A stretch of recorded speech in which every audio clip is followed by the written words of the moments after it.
स्वागत है आपका। आप देख रहे हैं सी न्यूज़ भारत। वक्त हो गया गुजरात बुलेटिन का। इस बुलेटिन में बात होगी अहमदाबाद की, जहां मकरबा में नगर निगम की तोड़फोड़ कार्रवाई का स्थानीय लोगों ने किया कड़ा विरोध। अगली खबर भी अहमदाबाद से है, जहां पिछले 10 दिनों में 10 से अधिक शिकायत पर हुई कार्रवाई। ऐसी तमाम खबरों पर करेंगे विस्तार से बात। अहमदाबाद शहर में मकरबा रेलवे फाटक के पास रिचमंड ग्रांड के सामने और अतुल्य अपार्टमेंट के पास स्थित एक बड़ा भूखंड, जहां मकरबा गांव के लोग वर्षों से रह रहे हैं। फिर इस जगह के 72 साक्ष्य होने के बावजूद नगर निगम इन सभी मकानों को तोड़ने के लिए नोटिस पर नोटिस जारी कर रहा है। उस समय स्थानीय लोगों ने इसका कड़ा विरोध किया था। आज निगम के अधिकारी सरखेज से पुलिस टीम के साथ जेसीबी मशीनें लेकर पहुंचे, लेकिन स्थानीय लोगों के उग्र विरोध को देखते हुए उन्होंने मशीनें वापस ले जाने का फैसला किया। पीड़ितों ने आरोप लगाया कि हाल ही में हमारी जमीन की कीमत में वृद्धि के कारण सरकारी अधिकारियों, पदाधिकारियों और बिल्डरों के बीच करोड़ों रुपए के सौदे हुए हैं। निजी बिल्डर यहां अपना निर्माण करना चाहते हैं। इसके चारों ओर बड़ी और विशाल इमारतें बनाई गई हैं। ये एकमात्र ऐसी जगह है जहां अगर कोई बड़ी बिल्डिंग बनाई जाए तो करोड़ों रुपए कमाए जा सकते हैं। તમારી પાસે 7 બારના પુરાવા છે, છતાં વિરોધ છે, શું કારણ છે? એનું કારણ છે સાહેબ, અમારા બાપ દાદાની મિલકત વર્ષો પહેલાંની છે અહીંયા, બરાબર છે। 720 વાળ અમારી છે, એના અંદર 50 જણા તો રહેવાવાળા છે। બી હાલની તારીખમાં મકાન 15 થી 20 મકાન બનેલા છે, રાંડેલીઓ બહીઓ છે, બરાબર છે। બિલ્ડરોનું આ લોકોનું એવું કહેવું છે કે તમે આ મકાન વેચી નાખો, પાડી દો કે તમે ગમે ત્યાં જાઓ। અચ્છા, બરાબર છે। અમારા રાંડેલીઓના મકાન તોડી નાખે કોર્પોરેશન ખાતે તો એ રવા ક્યાં જાય? નાના નાના બાળકોને રવા ક્યાં જાય? નિયમ અત્યારે એવું છે કે ગૌચર જગ્યાની અંદર બી રહેતા હોય ને તો એને પહેલા મકાન આપવું, બરાબર। આ તો પોતાની માલિકી જગ્યા છે, પોતાની માલિકી જગ્યાની અંદરથી કઈ રીતે તોડીને આ લોકો બે ઘર કરે આ લોકોને? ખાસ કરીને બિલ્ડર ઉપર આપના કેવા આક્ષેપ છે? કયો બિલ્ડર છે તે માહિતી કરી? એમાં શું, જો આજુબાજુના બધા બિલ્ડરો સાહેબ 700 વાળ પાછળ મૂકી ગયેલી જગ્યા છે, 1000 વાળ પાછળ મૂકી ગયેલી છે। અમે છીએ વચ્ચે બિનકાયદેસર અમે રહેતા તો સરકારી રહેતા તો મને કાઢી મૂકો, પણ બાપ દાદાની પેઢી વખતની મિલકત છે। અમારે ગામ મૂકીને ગવું ક્યાંયથી? છોકરીઓ 20-25 છોકરીઓ છે।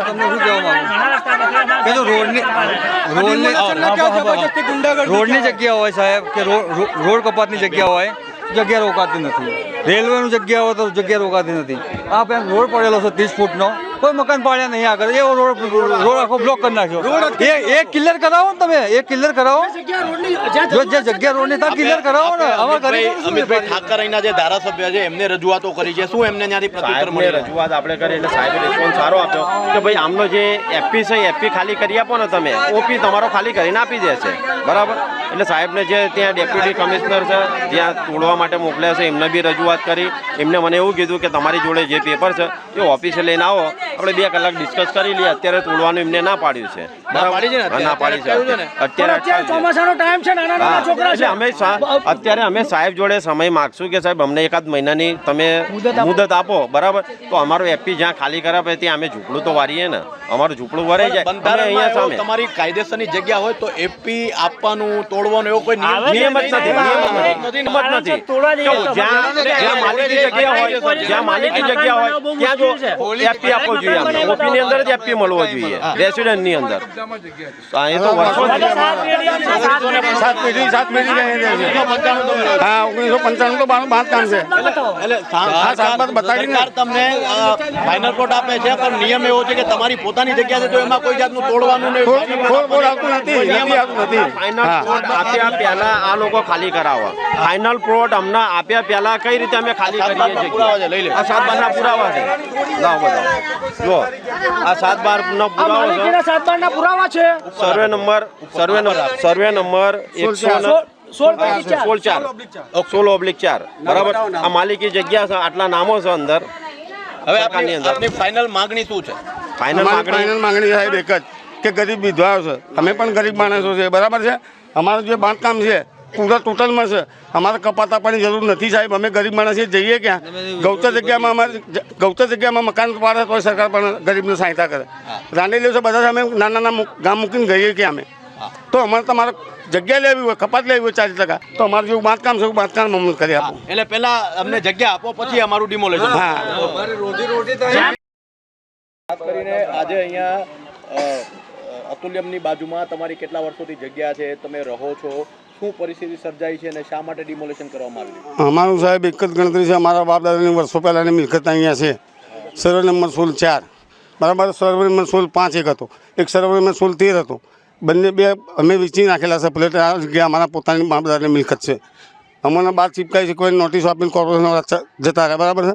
અમને કોઈ જાણ એટલી બધી કરી નથી કે તમારો એફપી અમે તમને આપીએ છીએ. અમે ગરીબ માણસ છીએ, અમે બાંધકામ તોડી નાખે, તમે પૈસા ક્યાંથી બાંધકામ કરીએ અમે, બરાબર છે. નોટિસ આપી હતી એમને બરાબર 1 વર્ષ પહેલાં નોટિસ આપી, ઓફિસમાં બોલાયા અમને, ઓફિસમાં આપીને અમને જેમ આમ કીધું વર્તન કર્યું કે તમે આમ કરો છો ને ફલાણું કરો, કૂતરા છોડી દો. મ્યુનિસિપાલિટી કોર્પોરેશનમાં 2 મિનિટ તમે બંધ થવું કાકા. હવે આમાં શું કહેવા માગું કે અમે ઓછામાં ઓછી આનો અમે મેટર લડીએ છીએ, બરોબર, પણ આ માટે કોઈ હરકો જવાબ આલતા નહીં મ્યુનિસિપાલિટીવાળા. મ્યુનિસિપાલિટીવાળા નોટિસ લગાવી અને ફોટો પાડી અને એની રીતે જતા રહેશે. સહયો બયો કરીને હવે કોના નામની સહી કરી, અમે તો કોઈ સહી કર્યો ને કોઈનો અંગૂઠો કર્યો નથી. તો એ સત્તાથી અમને ફાઇનલ કરી નાખ્યું. અમને કોઈ બીજી જાણસર નહીં, બરાબર. બિલ્ડરો અમને પૈસા ખવડાવ્યા છે અને એ બધી એ તોફાન બધું પૂરું. અમને તો ફાઇનલ પ્લોટ અમને હાલવું જોઈએ ને. મકાનોનો ખર્ચો કોણ હાલે? 7 બારના પુરાવા, લાઇટ બિલ, વેરા પહોંચ બધું છે. અત્યારે અમે 40-50 ફેમિલી અમે જઈએ કઈ બાજુ? અમારી ફેમિલી 40-50 ઘરની ફેમિલી અમે જઈએ છીએ બાજુ. દસ્તાવેજ બધું જ પ્રોપર્ટી છે અમારી જોડે. 7 બારનું નામ જો તોય બી અમારી આ રીતે નામ જો 7 બારનું 25-30 તો નામ જ છે સાહેબ અંદર. 7 પેઢીથી રહીએ છીએ, બરોબર છે. 45 વર્ષથી અહીંયા રહીએ છીએ. 25 મકાનો છે. બાપ દાદાની પેઢીની અમારી જગ્યા છે યાર. મકાનો મહેનત કરીને મકાનો બનાવેલા છે. એમના તો ઘરવાળા બી નથી, એમનો કેસ લડવાની બી તાકાત નથી, તો બી હવે એ લોકો ઘર કેમ ના બનાવશે ત્યાં ગાડી? રાંડેલી છે તો અમારે તાત્કાલિક અહીંયા બિલ્ડરો મકરબાની અંદર જેટલી જમીનોની પથારી ફરે છે ને ગરીબોને હેરાન કરે, બધું બિલ્ડરો જ કરે છે. સરકારી માણસો બધા વેચાઈ ગયેલા છે. એ લોકોનું એવું કેવું છે કે 40% કપાતો છે સરકારી, જે અમે તમારી પાસે લેવા માંગી છે. એ ક્યારે 2005 કે 6 પછીનો નિયમ આવ્યો? એ પહેલાનું બાંધકામ છે, 1980 નું બાંધકામ એ અમારું 95 સાલનું બાંધકામ છે, બરાબર છે. ઓલાના નિયમો ટીપી પડીને આ તે બધું કર્યું ને એ 2000 પછીનું પડ્યું. 2006માં 2005માં બહાર પડ્યું, બરાબર છે. એ પહેલાંનું અમારું 30 વર્ષ પહેલાંનું બાંધકામ છે. ત્યાં તો ટીપી નથી, ઓલાવાનું તો કંઈ કહેતા કાંઈ નહોતું. અને કાયદા એવા છે કે જેનું બાંધકામમાં ટોટલી સર્વેનું બાંધકામ હોય એનું મકાન તોડવામાં આવશે નહીં. સરકારે જાહેર કરેલું છે આ રીતે. ઓપીની અંદર જ એફપી મળવો જોઈએ. આ તો સાહેબ સરકાર તો એ રીતે વાત કરે કે કોઈ ખાવા બેવાનું ભરેલું ભાડે લે, ખાલી થાળી તમને આપો તો એમ કે કોઈ માટી ખાવાના? ઘર તો જોઈએ ને, ઘર તો જોઈએ ને અમારું. એક વાત તમને કહું, અમારે ઘર તો જોઈએ ને. ઘર વગર શું કરવાનું? અમારે બહાર ફૂટપાથ પર થોડી કરવાનું. અત્યારે આપણે સરકાર જોડે એટલે એક જ માગણી છે કે ભાઈ અમારો એપી તમે ખાલી કરી આપો. અમે ઓપી ખાલી કરી આપવા માટે તૈયાર છીએ. અમારે કોઈ ઘર્ષણ કરવા એટલી તમને 10-15 દિવસ ટાઈમ આપો કે અમે અહીંયા એક ઝૂંપડું બનાવી અમારો સામાન કે અત્યારે ચોમાસાની સિઝન ચાલુ થઈ, બરાબર. હવે આવો ક્યાં બધા નાના છોકરાઓ જાય આ લોકો, બરાબર. એટલે સરકાર જોડે અત્યારે સાહેબ જોડે ચર્ચા થઈ. ગેરકાયદેસર બિલકુલ ગેરકાયદેસર છે. 2004-5 ની સાલના તમે રહો છો એને પહેલા પેલી પોલીસ વાળા માથું કરી રહ્યા, ક્યાં કરી રહ્યા છે? ચલો ત્યાં. अहमदाबाद से सीनू संवाददाता यज्ञेश गोस्वामी की रिपोर्ट। अहमदाबाद शहर के कुछ निजी स्कूल बच्चों को एक विशेष दुकान से किताबें और यूनिफॉर्म खरीदने के लिए मजबूर कर रहे हैं। अहमदाबाद शहर में शिक्षा अधिकारी के पद पर कार्यरत रोहित चौधरी ने बताया कि नियमों के विरुद्ध संचालित स्कूलों को नोटिस जारी कर कानूनी कार्यवाही की गई। जन जागरूकता, मार्गदर्शन एवं समस्या समाधान के लिए टीम गठित की गई है तथा सारथी हेल्पलाइन नंबर पर व्हाट्सएप के माध्यम से संपर्क करने वाले प्रत्येक व्यक्ति को मार्गदर्शन प्रदान किया जाता है। छात्र और अभिभावक अपने प्रश्न या समस्याएं साझा करने के लिए इस नंबर पर संपर्क कर सकते हैं और समस्या का उचित मार्गदर्शन और समाधान प्राप्त कर सकते हैं। शहर शिक्षा अधिकारी रोहित चौधरी ने बताया कि यदि अहमदाबाद शहर के लोगों को शिक्षा के अधिकार के संबंध में कोई प्रश्न है तो वे दिए गए नंबर पर संपर्क कर सकते हैं। सर आपनो परिचय आपशो? હું Rohit Chaudhary, district education officer Ahmedabad city. અચ્છા સર, હમણાં છેલ્લા 1-2 વીકની અંદર જે કોઈ પણ સ્કૂલ બાબતે ફરિયાદ આવી હોય એ બાબતે માહિતી આપશો? બિલકુલ। અમદાવાદ શહેર કાર્યક્ષેત્રમાં 1800 જેટલી પ્રાથમિક, માધ્યમિક, ઉચ્ચતર માધ્યમિક, સરકારી ગ્રાન્ટેડ અને ખાનગી બધી મળીને સ્કૂલો આવેલી છે। મોટેભાગે ખાનગીનું પ્રમાણ વધારે છે પ્રાઇમરી સેક્શન લેવલે।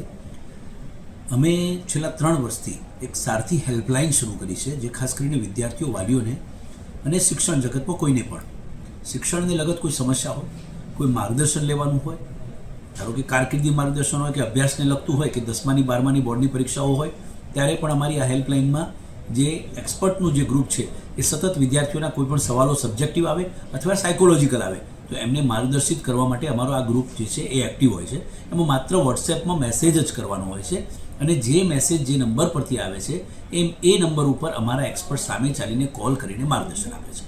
આ સતત ત્રીજા વર્ષે આમાં કોઈ સમસ્યાઓ હોય, આરટીઈને લગતી હોય, ફીને લગતી હોય, ઘણી વખત વિદ્યાર્થીઓને હોલ ટિકિટ ફી ના ભરી હોય તો આપે નહીં, પરીક્ષામાં બેસવા ન દે, એટલે જ્યાં જ્યાં વાલીઓને વિદ્યાર્થીઓને તકલીફ પડે ત્યાં સેતુ બનીને શાળા અને સંચાલકો વચ્ચે અને ખાસ કરીને વાલીઓ વચ્ચેનો આખો સેતુ બનીને અમે આ હેલ્પલાઇન દ્વારા મદદરૂપ થઈએ છીએ અને શાળાઓ ખૂબ સારો સહકાર પણ આપે છે. જ્યાં જ્યાં પ્રોબ્લેમ ઊભા થયા છે ત્યાં ત્યાં અમે નોટિસ ફટકારી અને તેમની સામે દંડનીય કાર્યવાહી પણ કરી છે. હમણાં તાજેતરની વાત કરીએ તો એ દર વર્ષે લગભગ આવતી કોમન સમસ્યા છે કે જેમાં શાળાઓ ખુલવા આવે પહેલાં લગભગ આ સમસ્યાઓ આવતી હોય છે કે કોઈક સ્કૂલ પરથી ચોક્કસ કોઈ પણ સ્ટેશનરી કે પુસ્તકો ખરીદવા માટે શાળા દબાણ કરતી હોય, ક્યાંક શાળાની બહાર કોઈ ચોક્કસ સ્ટેશનરી હોય તો એના ત્યાંથી લેવા માટે દબાણ કરતી હોય. આવા પ્રકારની સમસ્યાઓ જે છે એ શાળાઓ ખુલે તે પહેલાં આવતી હોય છે. જો ચાલુ વર્ષે પણ જે સમસ્યાઓ આવી એની સામે અમે કડક બનીને નોટિસ ફટકારીને કાર્યવાહી કરી તો તરત જ એ સ્કૂલ દ્વારા ક્યાંક એમની ચૂક હતી તો એમને સ્વીકારી અને આ વાલીઓના હિતમાં કે વ્યવસ્થાના ભાગરૂપે પણ શાળા કક્ષાએ ચાલુ કર્યું હોય તો પણ અમે બંધ કરાવી અને શાળાની સામે અથવા તો વિદ્યાર્થીઓ વાલીઓને ત્યાં અનુકૂળ પડે ત્યાંથી લઈ શકે છે. એ પ્રકારે સ્વૈચ્છિક કોઈ પણ જગ્યાએ દબાણ કર્યા વગર આ પ્રકારની સામગ્રી, શૈક્ષણિક સામગ્રી એ વિદ્યાર્થીઓ વાલીઓ ખરીદી શકે તેવું અમે દરેક શાળામાં લગભગ કરાવ્યું છે. હમણાંની વાત કરું તો છેલ્લા 10 દિવસમાં અંદાજિત 10થી વધુ આ બાબતની કમ્પ્લેન આવી. એ તમામને અમે નોટિસ ફટકારી છે. ક્યાંક દંડ કરવાની જરૂર પડે તો દંડ પણ કર્યો છે અને ત્યાં ખુલાસો ગ્રાહ્ય રાખી અને એમની કામગીરી યોગ્ય હોય તો સ્વીકારવા પણ આવ્યું છે. પણ પ્રયાસ એવો કરીએ છીએ કે શક્ય ત્યાં સુધી આ તમામ પ્રવૃત્તિઓ હોય એમાં અંકુશ. अहमदाबाद से सी न्यूज संवाददाता यज्ञेश गोस्वामी की रिपोर्ट. इस बुलेटिन में फिलहाल इतना ही. देश और दुनिया की तमाम बड़ी जानकारियों के लिए देखते रहिए सी न्यूज़ भारत.